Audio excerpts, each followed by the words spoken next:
Perebutan wilayah Kashmir menimbulkan konflik abadi antara Pakistan dan India. Keduanya mengklaim wilayah tersebut sejak 1947 hingga saat ini. PBB melakukan banyak upaya untuk mendamaikan kedua negara. Namun upaya tersebut tidak menimbulkan kepuasan dari kedua belah pihak.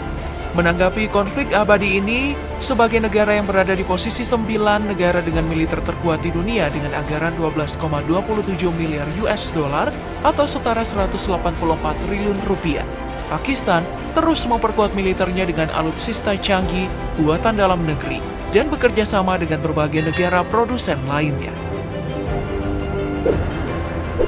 Dari segi militer angkatan daratnya, total sebanyak 2.824 tank, 1.950 kendaraan lapis baja, 1.208 unit artileri, 689 artileri swagerak, dan 560 unit proyek roket.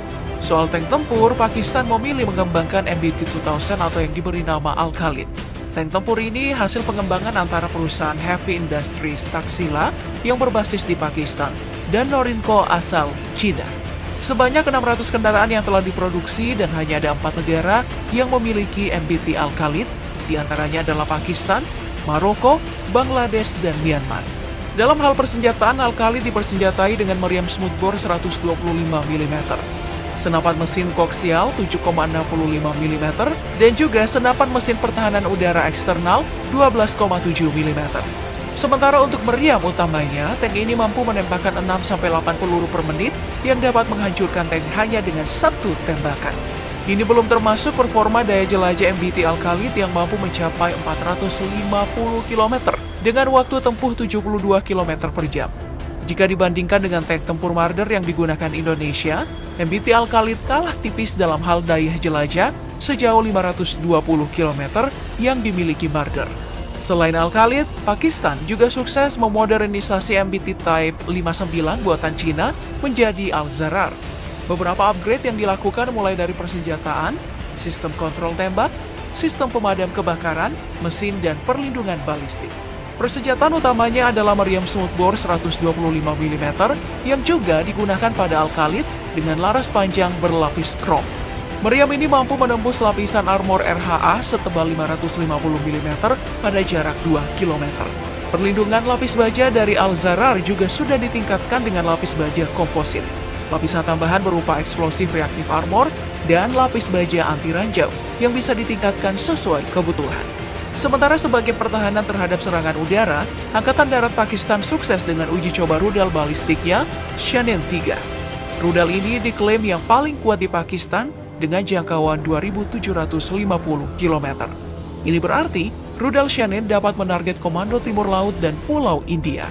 Sistem Post-Separation Altitude Correction digunakan ditambah dengan bahan bakar padat agar memiliki kemampuan respon yang cepat. Lalu untuk Angkatan Udara, demi mengimbangi kekuatan militer India, Pakistan terus memperkuat angkatan udaranya. Ada total 357 unit pesawat tempur dan 57 unit helikopter tempur yang terus dihadirkan oleh Pakistan. Salah satu yang dihadirkan oleh Pakistan sebagai upaya mengurangi ketergantungan jet tempur buatan luar negeri adalah JF-17.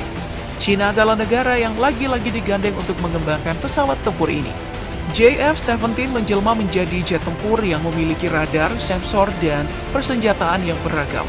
Mesin yang digunakan adalah mesin 85 knot yang dilengkapi radar avionik KLJ-7 dengan daya jangkauan deteksi 105 km.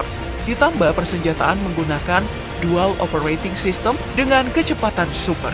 Karena kemampuannya yang mumpuni, beberapa negara seperti Myanmar, Nigeria, dan Argentina telah memesan jet tempur JF-17 dari Pakistan. Untuk jet latih, China dan Pakistan juga mengembangkan Hongdu JL-8 atau K-8 Karakorum. Mesin yang digunakan adalah Honeywell TFE 731-2A2A dengan sistem kontrol bahan bakar hidromekanis. Namun, karena sanksi USA atas Tiongkok, versi selanjutnya menggunakan AL-25 dan WS-11. Dalam hal persenjataan, Karakorum memang tidak mempunyai senjata tetap. Tapi di bawah sayap, terdapat 4 pilon yang mampu membawa muatan senjata seberat 1000 kg. Tapi, Karakorum bukan hanya berfungsi sebagai pesawat latih, tapi juga dapat digunakan dalam misi perang darat. Kemampuan ini yang membuat banyak negara berminat. Sekarang jet Karakorum sudah beroperasi di Mesir, Sri Lanka, Tanzania, dan Zimbabwe. Tidak hanya mengembangkan pesawat tempur dan jet latih, Pakistan juga merancang pesawat tanpa awak dengan nama Burak. Kemampuannya tidak main-main, dapat membawa peluru kendali laser yang dapat dikendalikan dan diklaim telah menewaskan 3 pemberontak Taliban di lembah Syawal. Selain Burak, Shapar 2 juga mulai diperkenalkan dengan panjang 4,2 meter, rentang sayap 6,6 meter. Untuk performanya, Shapar 2 memiliki kecepatan maksimum 222 km per jam dan mampu terbang tinggi hingga 6.100 meter dengan daya tahan di udara sekitar 14 jam. Sebagai drone intai tempur, Shapar 2 juga dapat membawa senjata yang dapat menyasar target bergerak maupun statis dengan daya jangkauan hingga 8 km.